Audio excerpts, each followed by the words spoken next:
ప్రపంచంలో మీరెక్కడున్నా మీ పేరుతో పూజలు హోమాలు నిర్వహించబడును. వేద మందిర్.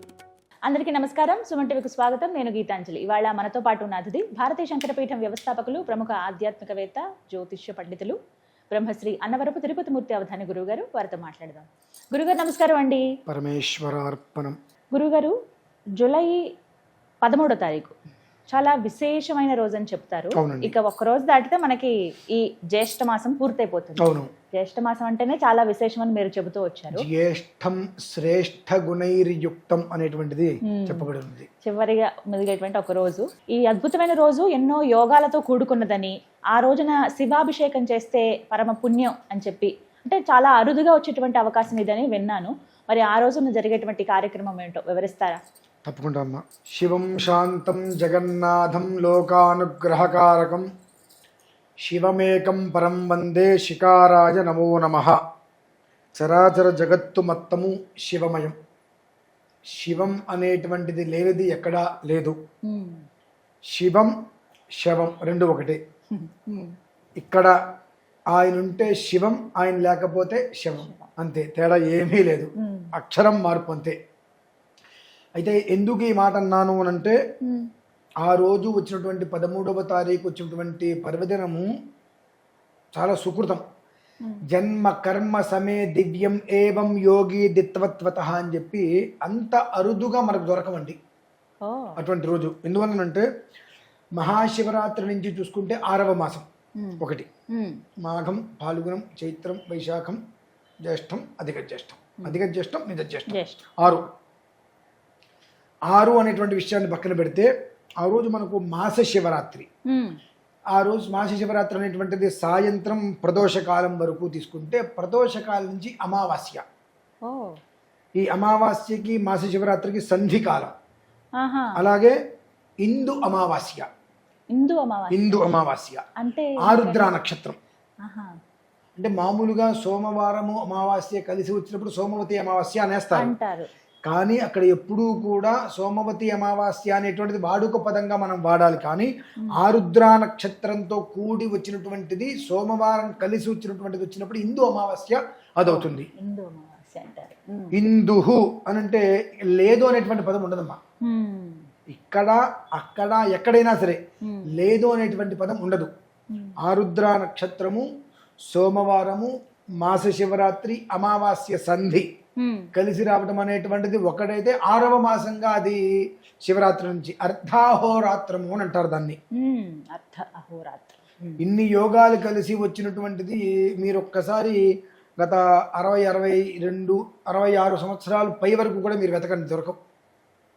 66 ఏళ్ళు క్రితం కూడా వెతికినా దొరకవు. లేవు. నేను 100 అని చెప్పొచ్చు, అబ్బా అంటారు, అందుకే మిమ్మల్ని వెతుక్కోమంటున్నా. దొరకదు, అంత విశేషమైనది. అందుకని నేను ప్రతి మనిషికి కూడా ఇంట్లో ఒక శివలింగం ఉంచుకుంటే చాలా మంచిది అని ఎప్పుడు ఎందుకు చెబుతూ ఉంటానంటే, శివలింగం లేని ఇల్లు ఉండకూడదని. శివుడే విష్ణువు, విష్ణువే శివుడు, ఇద్దరు ఒకటే, తేడా ఏం లేదు అందులో. శివాయ విష్ణు రూపాయి అంటారు కాబట్టి శివలింగాన్ని ఎందుకు ఇంట్లో అట్టు పెట్టుకోమంటాను, ప్రతినిత్యం అభిషేకం చేసుకోమంటానంటే, ఏదో ఒక సమయంలో అదృష్టం పుణ్యం పురస్కరించుకొని ఆ అదృష్టం అనేటువంటి యోగకారంలో ఒకరోజు ఇలా వస్తుంది మనకు. వచ్చినప్పుడు ఆ రోజున ఆ ఈశ్వరుడికి చేసేటువంటి అభిషేకము సప్త జన్మ కృతం పాపం అనేటువంటిది మనకు అనేక జన్మలు మనం వెళ్తూ ఉంటాం. ఈ జన్మలలో ఒక్కొక్క జన్మ ఒక్కొక్క రకంగా మనకు వ్యాధి రూపంలో ఏదో ఒక రకంగా 7 జన్మల నుంచి కూడా వచ్చేటువంటి వ్యాధులు ఏవైతే ఉంటాయో, అంటే మన జన్మకి సంబంధించి దోషాలని కూడా వ్యాధి రూపంలో మనిషికి ఇవాళ షుగర్ వచ్చిందనో, దీర్ఘకాలిక వ్యాధులను ఎందుకు వస్తున్నాయి, మనం చేసినటువంటి అకృత్యాలు వ్యాధి రూపంలో పీడింపబడుతూ ఉంటాం. అటువంటివి ఏవైతే ఉన్నాయో వాటిని ఆ క్షణంతో స్వస్తి పలికిచ్చేటువంటిది విశేషం. అంటే ఏదైనప్పటికీ కూడా అగ్నిలో వేస్తే భస్మం కావాల్సింది. అలానే సప్త జన్మ కృతం పాపంగా ఉండేటువంటివి ఏదైనా సరే, జన్మాభ్యాసాదు జన్మ ప్రభృతి, పుట్టిన దగ్గర నుంచి ఈ క్షణం వరకు మనం చేసినటువంటివి, చేయించినటువంటివి, చూసినటువంటివి రకరకాల దోషాలు ఏవైతే ఉంటాయో అవన్నీ కూడా ఆ క్షణంలో అగ్నిహోత్రంలో వేస్తే భస్మం ఎలా అయిపోతుందో ఆ రకమైన రీతిలో మనం చేసుకున్నటువంటి ప్రతి ఒక్క అకృత్యము దోషాన్ని కూడా పూర్తిగా కూడా భస్మం చేసేటువంటి పర్వదినం. అంత విశేషమైందండి, చెప్పుకుంటూ పోతే తగదు. అంత ఉంటుందండి. అందరూ పాల్గొనొచ్చా గురుగారు? ప్రతి అంటే ఏం మనిషికి చేయాలి అసలు ఆ రోజు? ఆ రోజు ఈశ్వరార్చన విశేషమమ్మ. ఆ, కుదిరితే ప్రతి ఇంట్లో శివలింగం పెట్టుకుని అభిషేకం చేసుకోవడం ఉత్తమం. ఉమ్, నేను మన పీఠం నుంచి అయితే 1111 శివలింగాలు హా, విశేషంగా 11 పెట్టి 11. అర్ధాహోరాత్రము ఉన్నట్టుగా మధ్యాహ్నం నుంచి అర్ధరాత్రి వరకు ఉమ్, 12 గంటలు ఏకధాటిగా అభిషేకం చేస్తున్నామండి. వా, ఎంత అద్భుతం. ఉమ్, 1111 శివలింగాలకు ఉమ్, ప్రత్యేకంగా ఉమ్, ప్రతి ఒక్క శివలింగానికి ఒక్కొక్క మంత్రం ఉంటుంది. ఆ ఒక్క మంత్రాలతో ప్రతి మనిషి ఒక్క స్వహస్తాలకు అభిషేకం చేయించాలి.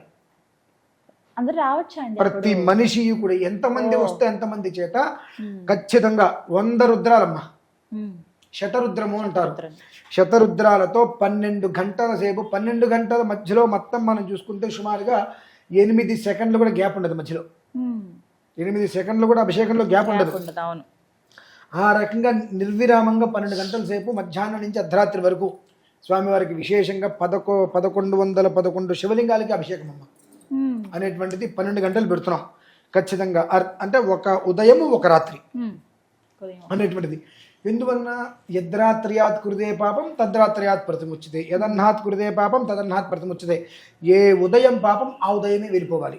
మాకు సంధ్యావందనం చెప్తుందమ్మా. ఉమ్, ప్రతిరోజు మేము సంధ్యావందనం ఎందుకు చేసుకుంటూ ఉంటామంటే అందులో చెప్పబడి ఉంటుంది, ఏ ఉదయం పాపం ఆ ఉదయమే పోవాలి, ఏ రాత్రి పాపం ఆ రాత్రి పోవాలి. అలా ఉదయం చేసినటువంటి పాపాలు ఉదయం పోవాలి, రాత్రి పాపాలు రాత్రితోటి పోవాలన్న ఉద్దేశ్యంతో 1108 శివలింగాలకి సహస్రలింగార్చన అని అంటారు. ఉమ్, దానికి విశేషంగా ఆ రోజు నాడు ఉమ్, అభిషేకం చేస్తున్నానండి. ఉమ్, పీఠ ద్వారా అవుతుంది. పీఠం తరఫు నుంచి అభిషేకం ఎక్కడ చేస్తున్నాను. జరుగుతుంది గురుగారు? కాటేదాన్లో అయ్యప్ప స్వామి దేవాలయం ఉంటుందండి. ఉమ్, అయ్యప్ప స్వామి దేవాలయంలోనే ఓ, హరిహర పుత్రుడు కదా ఆయన. అవును.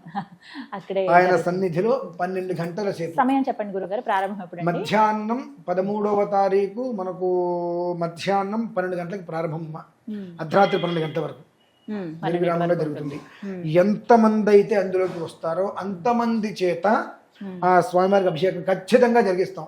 వాళ్ళు ఒకళ్ళకి మాకు మేము అభిషేకం చేయలేకపోయామనేటువంటి ఆలోచన లేకుండా ప్రతి ఒక్క మనిషి చేత ఉమ్, అభిషేకం చేస్తాం. 12 గంటల వరకు అంటున్నారు కదండి, అప్పటి వరకు ఉండాల్సి ఉంటుందా? అంటే అభిషేకం చేసుకోవాలి. ఇప్పుడు అభిషేకం చేసుకొని వెళ్ళిపోతే వెళ్ళిపోవచ్చు. ఆహా. ప్రతి మనిషి చేత ఒక రుద్రాభిషేకం చేస్తాం. ఉమ్, అంటే ఒక రౌండ్గా శివలింగాలు ఉంటాయి కాబట్టి దాని చుట్టూతా కూడా ఎంతమంది పడితే అంతమందిని నిలబెట్టేస్తాం. ఉమ్, ఒక రుద్రం అభిషేకం చేస్తాం. అభిషేకం అయిన తర్వాత వాళ్ళు మళ్ళీ ఉండొచ్చు, వెళ్ళిపోవచ్చు, అది వాళ్ళ ఇష్టం. నేను ఉండమని నేను చెప్పను, వెళ్ళిపోమని చెప్పను. కానీ వాళ్ళ అవకాశం. కార్యక్రమం జరిగేది మాత్రం 12 గంటల వరకు జరుగుతుంది. 12 గంటల అర్ధరాత్రి 12 గంటల వరకు లింగోద్భవ కాలం వరకు జరుగుతుంది. ఏ సమయానికి ముందుగా ఉండాలండి? మనకు 11 గంటల కల్లా 13వ తారీఖు ఉదయం 11 గంటల కల్లా ఉంటే ప్రధాన సంకల్పం ఉంటుంది. ఆ ప్రధాన సంకల్పం అయిన తర్వాత ఆ 1100 శివలింగాలు ఎవరు అనేటువంటి విషయం చెప్తాం ముందు. ఆ, ఆహా. ఏదో శివలింగాలు పెట్టేశామని కాదండి. 1100 శివలింగాలలో 16 మంది రకాల దేవతలు ఉంటారు. ఓ, అందరూ శివస్వరూపాలే. ఉమ్, ఎవరెవరు ఏంటి, ఎన్ని శివలింగాలలో ఎంతమంది ఉంటారు, ఏ శివలింగంలో ఎవరు ఉంటారు అనేటువంటి మొత్తం ముందు వివరిస్తాం అందరికీ. ఉమ్, దీనికి ఈ అభిషేకము చేయటం వల్ల వీళ్ళకి వచ్చేటువంటిది ఏమిటి ఉమ్, అనేటువంటిది సంకల్ప విధానంలో చెప్తాం అక్కడ. ఉమ్, దానికి షోడశ ఆవరణార్చన అని అంటారు. అంటే ఒక్క మాటగా చెప్పాలంటే షోడశ అంటే షోడశి అనేటువంటిది అమ్మవారికి సంబంధించింది. అమ్మవారే కదా. అంటే పార్వతీ పరమేశ్వరులు ఇద్దరూ కూడా ఏకీకృతమై ఉండటం అక్కడ. ఉమ్, దాని యొక్క విధానం పూర్తి స్థాయిలో అంటే మనం అమ్మవారికి విడిగా అయ్యవారికి విడిగా ఇట్లా ఇద్దరికి కలిసి ఏకకాలంలో అర్ధనారీశ్వర యుక్తంగా అభిషేకం జరుగుతుంది అక్కడ. ఉమ్, ఇది ప్రధానంగా నాని అనేటువంటిది ఏం లేదమ్మా. ఉమ్, ఏదో ఒక రకమైన చిన్న సమస్య వలన ఏదో ఇబ్బందులు పడుతున్నాం. అది ఇవాళే రావచ్చు, నిన్న రావచ్చు, 10 ఏళ్ళ నుంచి ఉండొచ్చు కాక. ఉమ్, ఆ రోజుతోటి నీకు దాని నుంచి బయటపడేటువంటి యోగం ఉంది. కర్మ ఏదైతే అనుభవిస్తున్నామో ఎలాంటి విధానంలో అనుభవిస్తున్నప్పటికీ కూడా కర్మ ప్రారంధం మనం పెద్దవాళ్ళు అంటూ ఉంటారు. అంటారా? ఆ అనుభవించేటువంటి కర్మ ప్రారంధం అనేటువంటిది ఏదైతే ఉందో దాని నుంచి బయటపడిపోతారమ్మా.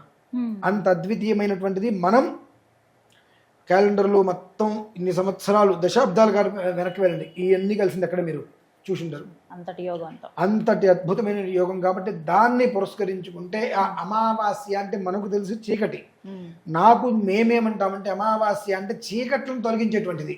అవును. ఆ రాత్రి తెల్లవారేటప్పటికి కమ్ముకున్నటువంటి కారు చీకట్లు మొత్తం తొలగి సూర్యనారాయణ స్వామి వారి యొక్క ప్రత్యక్షంగా వెలుతురు నీ ఇంటికి ఇచ్చేస్తాడు. ఇంకా అక్కడి నుంచి దినదిన ప్రవృత్తి అనేటువంటిది ప్రభావితం చేస్తుందమ్మా. అంత విశేషమైనటువంటిది ఆ రోజు. మరి ఆ రోజు అక్కడ వచ్చి అభిషేకంలో పాల్గొన్న వారికి ఎటువంటి ప్రసాదం అందిస్తారండి? విభూతిర్భూతిరైశ్వర్యమనిమాదికమష్టధా ప్రాప్తి ప్రాకామ్యమీశత్వం వశిత్వం చ అష్టసిద్ధయ అని చెప్పి అష్టసిద్ధులు కూడా అన్నీ కూడా ఎందులో ఉంటాయి? విభూతి. ఐశ్వర్యం అంటే అదే కదా. విభూతిర్భూతిరైశ్వర్యమనిమాదష్టసిద్ధులు అందులోనే ఉంటాయి. ఏ భస్మంతో అయితే శివుడికి అభిషేకం చేస్తామో ఆ భస్మము, అలాగే ఈశ్వరు యొక్క రుద్రాక్ష, ఈ రెండు రక్షగా ప్రసాదంగా ఇవ్వడం జరుగుతుంది. స్వామివారిని అయితే మేము అడుగుతున్నాము, ఆయన అనుగ్రహం కనుక ఉంది అని చెప్పట్ల. ఆ సమయానికి ఏ రకమైన బుద్ధి పడుతుందో తెలీదు. ఆయన అనుగ్రహం కనుక భగవంతుడు ఇచ్చాడు అంటే అక్కడికి వచ్చిన ప్రతి వ్యక్తికి ఒక శివలింగం కూడా ఇచ్చి పంపించాలి. ఈ 1108 శివలింగాలకి ఏవైతే అభిషేకం చేశామో ఆ అభిషేకం చేసినటువంటి శివలింగమే ఇచ్చేటట్టుగా చూడు తండ్రి అని అయితే స్వామివారిని కోరుతున్నాం. కానీ ఆ విషయం ఇస్తామో ఇప్పుడు చెప్పలేం. ఆయన అనుగ్రహం, భస్మము రుద్రాక్ష మాత్రం ఖచ్చితం. ఆ పరమేశ్వరుడు అనుగ్రహం అందరికీ లభ్యమైంది. కార్యక్రమం నిర్విఘ్నంగా పూర్తి చేయించుకునేటువంటి వ్యవస్థ ఏర్పడింది. రాజయోగం ప్రతి మనిషికి అది ఈశ్వర శివలింగం రూపంలో వస్తుంది. చాలా చక్కగా వివరించారు గురుగారు, ధన్యవాదాలండి. విన్నారు కదా, కాటేదాన్లో ఉన్నటువంటి అయ్యప్ప స్వామి వారి దివ్య సన్నిధిలోనండి శతరుద్ర అభిషేకం జరగబోతోంది. ప్రత్యేకంగా ఎవరెవరైతే భక్తులు వస్తారో ఆ రోజున స్వయంగా మీ చేతులతో మీరే శివాభిషేకం చేసుకోవచ్చు. ఆ రోజు సమయం ఉదయం 11 గంటల కల్లా అందరూ అక్కడ చేరుకుంటే గనక 12 గంటల నుంచి అర్ధరాత్రి 12 గంటలు అంటే లింగోద్భవ సమయం వరకు కూడా అభిషేకాలు కంటిన్యూ అవుతాయి. ఎవరైతే వారికి సమయాభావం ఉండలేని వాళ్ళు అభిషేకం పూర్తి చేసుకుని వారు వెళ్ళొచ్చండి. స్వామివారి దివ్య ప్రసాదం కూడా అక్కడ అందించడం జరుగుతుంది. ఎవరైతే భక్తులు ఆసక్తి ఉన్నారో వారందరికీ కూడా స్క్రీన్ మీద నెంబర్ ఇస్తున్నాను, అలాగే దేవాలయం అడ్రస్ కూడా ఉంటుందండి. ముందుగా మీరు కాల్ చేసి మీ పేరు గోత్రం రిజిస్టర్ చేసుకోండి. మరిన్ని వివరాలు కాల్ చేసి అడిగిన వెంటనే మీకు అన్నీ కూడా వివరిస్తారు, మిమ్మల్ని గైడ్ కూడా చేస్తారు. నమస్కారం.